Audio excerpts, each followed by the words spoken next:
I'm Vin. I'm Sori. And this is a special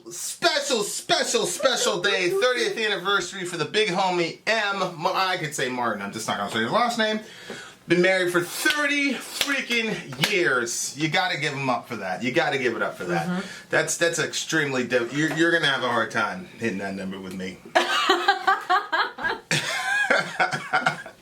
So it's a very important day. If you, dear listener, would like a song reviewed or dedicated, whatever it is, $125 get you straight to the head of the line. You can request a song yourself. You can jump over everybody that's in line. This is for the big homie Martin. Vin and Sori merch at gmail.com will help you in that situation. This is so terrible, but so I've been cleaning out a bunch of stuff. And I found this card that Vin got for his ex-wife like years ago. Oh God, here we go. And like you were making the same apologies to her that you say to me. So I'm like, you've not grown?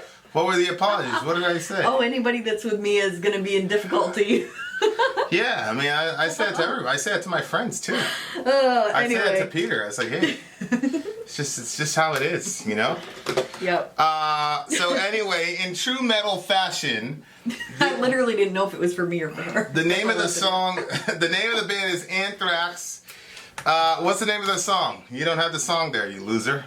Safe Home. We already talked about Safe Home from the band Anthrax. Let's go. Here we go. Let's go.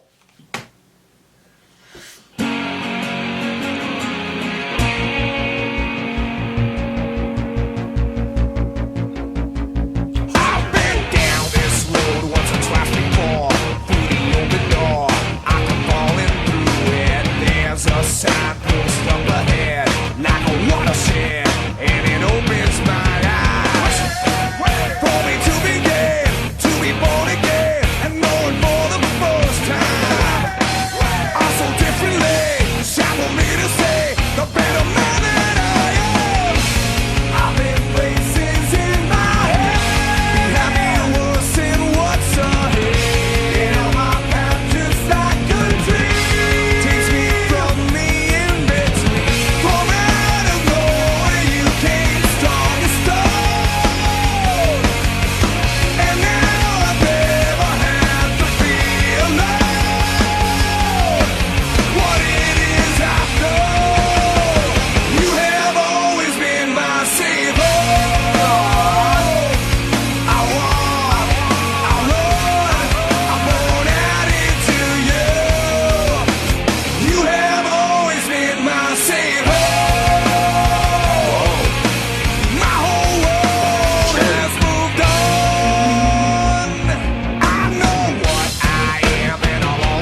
You have always been my safe home.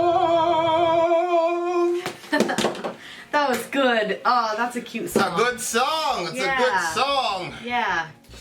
I closed another deal, which means there's more work for me, so we have less time than normal. Although the kids were doing a inventory of how much time we spend together. Oh, they were? Remember yesterday? They're like, "Mom, what do you mean you don't have enough time?" Oh, So yes. it was like, "You this Oh, yes. and They that, came and after me again about that work today. together and blah blah blah blah blah." You know what I said? They said, I said, listen, I have a lot to do today, so we got to clean the SUV together. We're just going to work together and just enjoy this as your time with me because I have a lot of work to do. And they said, oh, so you mean so we're supposed to count work as spend time? Because that was the thing. I'm like, we don't spend any time. We're doing it's just work the whole time. And I said, yes. I said yes. Unless why you wanted to kiss my mouth? Mom, that's so gross. I said, right. I said, so I want to spend time with my husband that's different than you children's time. Because they were thinking. But you're still maniacal. You're still crazy. Yeah, I know that. I already know that, but I'm not going to admit that to them all day long. Just because you admitted that to them yesterday. Well, the point is that I actually, end up missing you because we have like a couple hours away from each other, even though we're in the same house. Well, no, I've been leaving, going to get stuff done, so we're not beside each other. And that's important to me, you being at least in the same house. Yeah, but I'm like getting all kinds of stuff done and preparing for the school year. The whole SUV is clean now, so it's ready for the baby. Yeah, you're a boss. It'll be unready for the baby by the time the baby comes. No, I told everybody they're not eating in there. They were horrified. Yeah, that was the original rule with the SUV when we drove it off. Not really. That was your plan, and I didn't agree with it. It wasn't my car anyway. I just financed it. So, I mean, it really wasn't. It's true. It wasn't. It was mine. So what can you do? But I was stupid, and I should have just listened to you because it's, even though it's clean, it's not clean. Anyway, this is a really cute song. I really liked it. I liked that. Hold on, I'm pulling up the lyrics right now. Lyrics are right here. Yeah, I know, but you're gonna do that ADD scroll right thing. You have multiple options for your lyrics. They're all over the place. Okay, so this obviously, it reminded me of us. And I know that this is about them in this song. I know. And we are the reactors. And I don't know your story. Nothing you can do, Mark. Sorry, buddy. Have a good day with your wife, though. Yes. I liked it because, well, obviously the part where it said, you've always been my safe home. I walk, I run, I burn into you. Like, there's a lot of meaning in that. And I kept thinking about like a specific point in time when in my previous relationship when I was like actually started talking to important people in my life about what was going on and there was no cause for concern for these people. And I mean my mom was concerned. My mom was not okay with what was going on, but lots of other people were okay with it. And you weren't, and you were like that for me, like it was weird because we had been friends for so long and you were like there were so many times like I was like suicidal and everything was so bad, but I would be like I would reach out to you because I wasn't doing well and you were such a great friend to me through all of that and you were a safe spot and even like everything got so crazy and I moved and but you were still such a good friend to me through all of those times and there was a sense in which you felt like home and something familiar because everything in my world was completely changing and crashing and stuff and it's like that in any situation like it doesn't it can be something although if there's a bug you're not my safe home there but like everything else There's actually a spider. We were in the car yesterday. There was a spider that was coming down on my side. You flicked it on my side, didn't you? No. I didn't say anything. I found it and squashed it myself. Oh, good. Well, there you go. That's another silver star for you. Go ahead, continue. But anything else, like if there's any other unsafe situation, you're right there. Well, I mean, yeah, there's a particular situation with somebody who liked to get big on women and then Yeah. you know, we had a conversation. We came to a mutual understanding. Mm-hmm. God was on his side. So anyway, so I like that. And then it said, like, when it said my whole world has moved on, like, there's elements to that are extremely true. Like, life is completely different for both of us, even. I listened to this sermon one time. It was about Jonathan Edwards, his wife, Sarah Edwards, Jonathan's help in home or something like that. It was actually by John Piper's wife. She was doing the sermon. And because you know these Reformed people, they love slave owners. So shout out to the big homie. Hey, terrible. This has nothing to do with anything. But if you can find grace for slave owners, but you can't find grace for LGBT people, yeah. Exactly. But that's a separate discussion. Mm-hmm. And we're talking to you. Yeah. So yeah, I mean.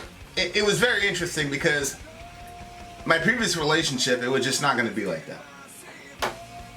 And, you know, when people talk about, like, your home is your refuge and things like that, it was actually, you know, not that way. And at the time that I was listening to her preach that sermon, I was like, okay, that's just never going to happen. And I made peace with that because my entire life, like, there are things that, like, other people had, like, you know, functional parents and all that stuff, where we all kind of looked at each other and we're like, that's not gonna happen. It's just not gonna happen. Period. Full stop. It's not gonna happen. So, in that type of situation, it's like, I just accepted it. It wasn't like some giant tragedy.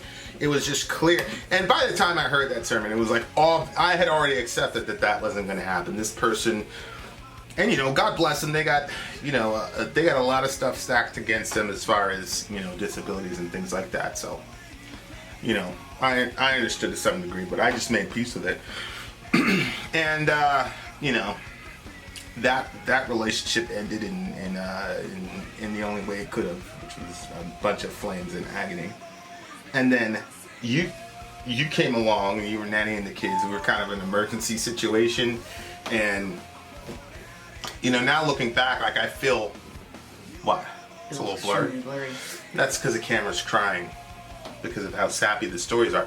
But, like, you know, if I could do it again, I'd have probably, like, you know, done some sort of, like, romantic, like, you know, down on one knee type of thing, or, you know, some surprise or something, because I just drove you to the city hall. It's just another thing that, like, got my board of things to accomplish. I was like, it's no news for any of this fluffy stuff.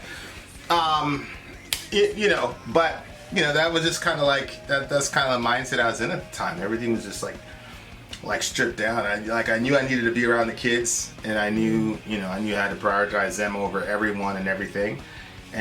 But at the same time, I knew I needed to provide for them. And so, like, there was this crazy, and then you came in and you saved the day. Because there's you know, I think you were talking about a couple days ago, like, you know, being a stepmom and how you were ranking yourself as a stepmom and things like that. And I always said that you know, obviously, you know, we have disagreements like everybody has, but I always thought that you just went above and beyond, even before, you know, just, you saw that I needed help. I just think, like, I'm not one of these people that's going to ask for help, but on the other hand, I'm also one of those people where it's clear, like, that guy needs help. Mm-hmm. And, you know, as long as I'm, you know, doing whatever for whoever, then they're pretty much fine with, you know, with just continuing as is. So you actually were like, yo, you need some help. Like, there would be people that would, like, come over and see like my life in shambles. You're like, yeah, man, so yeah, we'll see you again on Friday, blah blah blah. And, you know, I was on this kind of treadmill, and I was trying to get off, and I found an opportunity. I got off, but then it's like, all right, whew, okay, I'm out of that situation now. Focusing on, you know, that was the thing. Like, you were focused in a lot of external things, and I understand because you didn't come up with it. But I was, like, focused on, like, you know, I was worried about the kids not making it, or one of them not making it. You know what I mean? Because it was, unless you were in the middle of that situation with that person. And again, like, I don't hold any resentment to that person as far as like, or I mean, I don't know, maybe I do, because the stuff is still ongoing. It's not like the chapter is over, unfortunately, but like, it was just, I'm very, very surprised considering our family history, everybody. The kids made it out basically alive. Like, you know, it was that critical. So, you know, I was kind of just lost in that situation and trying to make sure the kids were good. And so for you to come in at that period of time, like it was pretty crazy. Yeah, and then, but at the same time, like you were going through craziness, homeboy wouldn't pay the electric bill. Like he's all trying to basically You took a car too. He's trying to blackmail you. I had no vehicle. I had no money. Yeah, he's trying to blackmail you financially and all this.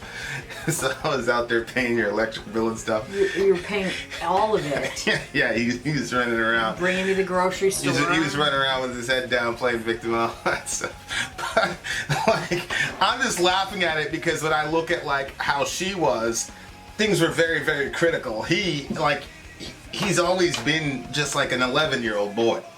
You know what I mean? Like, oh, you know, like, I will not pay the electric bill. You can sit in darkness. You know what I mean? Just like, it's just funny to be like how critical she was, like how crazy the situations were.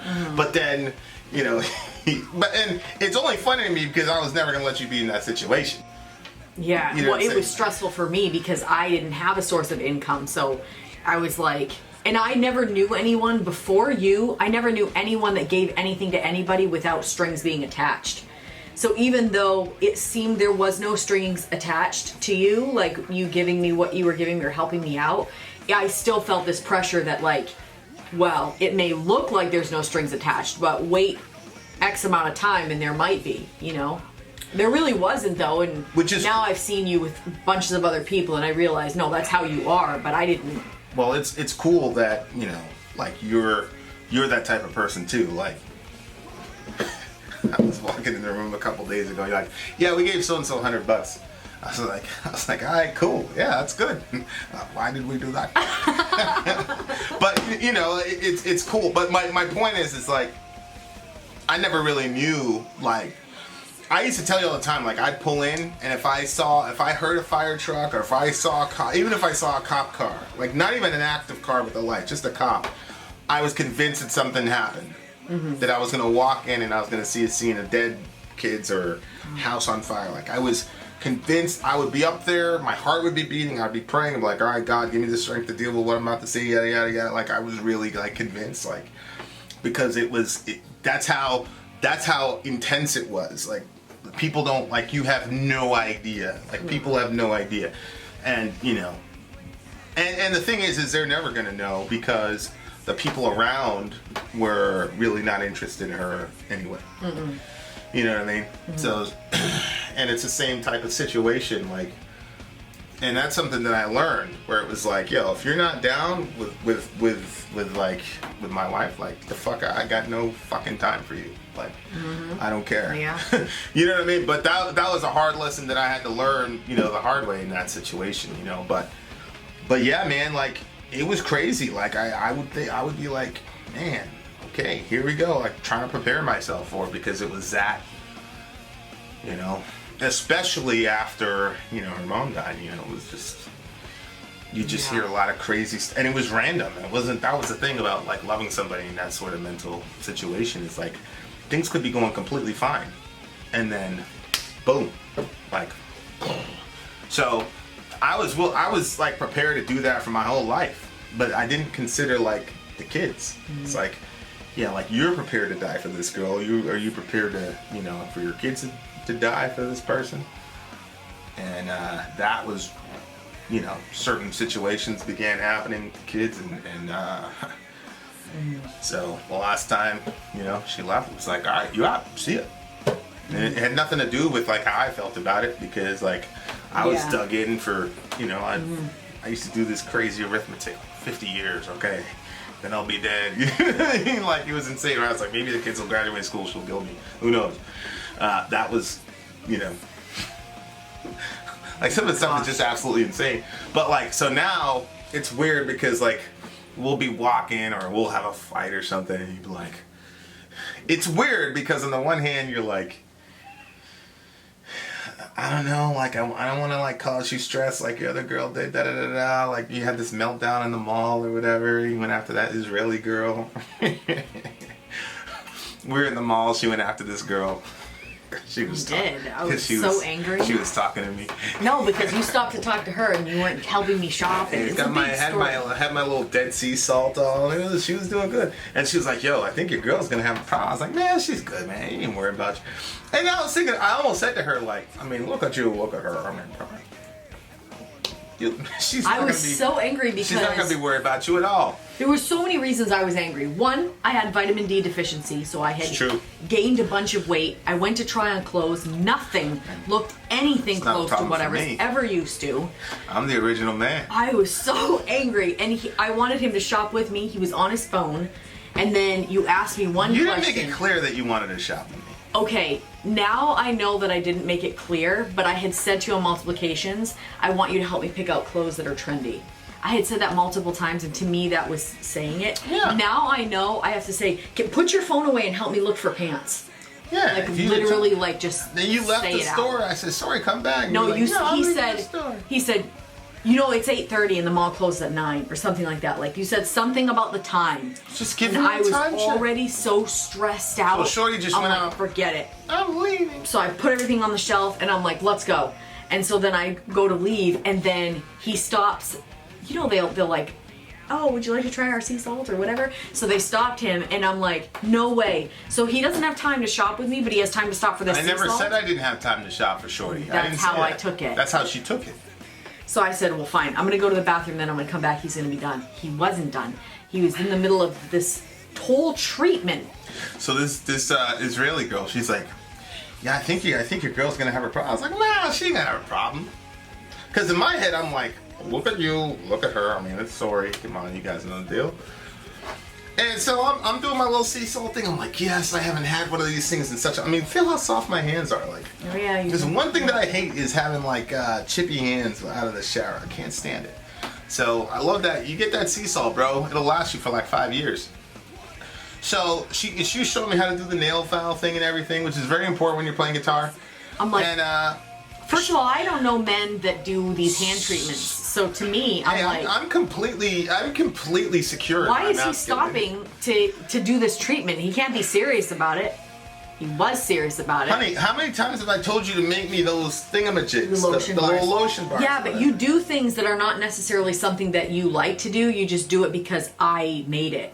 No. So I thought it was one of those. No, I've explicitly told you on a multitude of occasions I like it when my hands are soft. So she hadn't made those in quite some time. So the Israeli girl had this next best solution. So then Sori comes stalking down the mall, and the Israeli girl's like, I told you she's gonna be mad. I was like, yo, she's good, bro. She's good. I was furious. Was I pregnant? She went, no, that was you had the baby, so the baby weight, you're all insecure. I personally like the baby weight. Oh, I'm so angry. So she's in the back seat with the macaroni, that shit go, what is it? Boom, boom, boom! Boom, boom! Yeah, so she went crazy on the Israeli girl. I was like, well, I mean, you guys are in conflict because her and her brother, I actually knew her brother. So it was actually a very interesting discussion. We were talking or whatever. And she's like, blah, blah, blah, blah, blah. And I was like, yeah, blah, blah, blah, blah. I was like, oh, no shit, it's your brother, blah, blah, blah, blah, blah, blah. Yeah. So I was like, yeah. So I'm like, so I know for a fact that this girl, like, they've seen some shit. Well, Sori showed up and she's like, I told you this was gonna happen. I was like, holy shit, Sori's going after this girl. I went after her, I went after you. And it was the weirdest thing because now, first of all, that is not something that would have been okay in my family. Anywhere, any way, anyone I was a part of their life, nobody. But I just blew up on him in the middle of the mall. I couldn't even believe I did it, but at the same time, I didn't give a fuck. I was so angry. I got a free thingamajiggy. He was wiping his hands. I was just the look watching on his face Yeah. was, if I was to just like guess, it looked like it was more of like an experiment, like it was like an entertainment. It's observing you in your natural habitat. This is something here. Yeah, I thought he was going to be really angry with me, and I wanted him to be really angry so that way I could yell some more. No, I wasn't going to be angry. Like, see, he was like that. So I went out in the car. I had all these crazy thoughts in the way. Her meltdown bought me another big thing of lotion and a nail file thingy, and then she had this dude that was selling. I think it was her cousin. He was like patting me on the back. He's like, "Oh, you'll be all right." I was like, oh. The thing is, like a meltdown like that, I know what Sori is like a once in a lifetime perfect storm type of situation. Plus, she's got a whole bunch of like anger from years and years and years that she took out on me for the first couple of seconds. Yeah, I was like, all that made sense to me. Like if it was the other one, like there would have been bloodshed. Like somebody would have got shot or slashed. Or if that, first of all, that person would never get upset about stuff like that. Right. But that was the thing. I always like, man, I wish we could fight about stuff normal couples fight about. Like not like, the things that we were fighting about. You know what I'm saying? Yeah. Because like the things that you disagree on as a couple, it's like, well, you could disagree on that as a couple. Like, oh, I don't see it that way. I don't see it. But the things that me and the other person were disagreeing about were like, if I told you, you'd be like, what? Mm-hmm. So, you had your little meltdown. It was really, girl felt bad for me. She gave me I got a discount. I'm not gonna go there with that joke, but I got a discount. So anyway, the point is, I even in our fights, like I love our fights because they're like fights that married couples have that I appreciate. You know what I mean? Like I appreciate that shit. Like we've never had one of these things where I'm like, yo, there's nobody on the planet that's having this discussion. There are so many times I'm like, there is nobody on the planet having this fucking discussion right now. Yeah. God almighty. Like, all those things, like, we're completely calibrated on, and I just, life is a lot better now, and I feel a lot safer, and there's, like, a whole, like, weight that you carry around that, and like I said, I was willing to do it with the other one, but I wasn't willing to do it with the kids. Mm. So, but yeah, you're definitely, like, a safe home for me. For sure. Me too. And I even like our fights. They're couple fights, so they're good. So 9.8 for me. This isn't about us. It's about Martin and his wife of 30 years. Yep. But I'm sure you guys have had some fights, so. So there you go. There's some correlation. Would you give it? 9.8. I'm on that Michael Scott energy where like it's something for you, but I'm going to talk about myself. Or I'm going to say that I'm changing the channel for certain people when it's really for me. 9.8. Love the song. Happy anniversary, guys. Love is all you need. Vin out. Sori out. Gone.